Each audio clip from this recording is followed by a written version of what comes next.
नाजरीन, अवामी न्यूज़ में ख़बरनि जो सिलसिलो जारी है। वहाँ के मटियारी का ख़बर ॾींदा आहियूं त मटियारी वेझो शाहपुर दरपुर थाणे जी हद में ॻोठ अली शेर खोसो में भील बिरादरी जे मर्दनि औरतुनि ऐं ॿारनि जो बाअसर गुलाम हुसैन खोसो ऐं राजा खोसो समेत ॿियनि जवाबदारनि जे ख़िलाफ़ एहतिजाजी मुज़ाहिरो कयो वियो। एहतिजाज कंदड़ में लोणो भील, जुमो, सारा, नसीम, रमेश भील समेत केतिरनि भील बिरादरी जे माण्हुनि एहतिजाज में शिरकत कई। इन मौक़े ते हिननि अवामी न्यूज़ सां ॻाल्हाईंदे चयो त ज़ोरी ज़मीन ते कब्ज़ो करण जी कोशिशि करे रहिया आहिनि।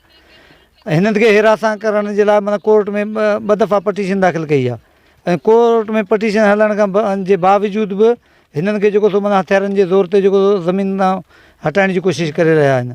हिते खोसा कब्ज़ो थो कनि, रज़ा खोसो ऐं हाफ़िज़ खोसो, मुंशी खोसो इहे हिते कब्ज़ो था कनि। असांखे चवनि था वञो हलिया, बंदूक खणी था असांखे दाबा था ॾियनि, दड़का था ॾियनि, असीं कब्ज़ो कंदासीं, असीं मक़द वरितो असां, हीअ फ्रॉड था कनि असांखां, असांजी बनी था वठनि फुरे। सहुरे जी आहिनि ऐं वक़्तनि जी वेठल आया आहियां।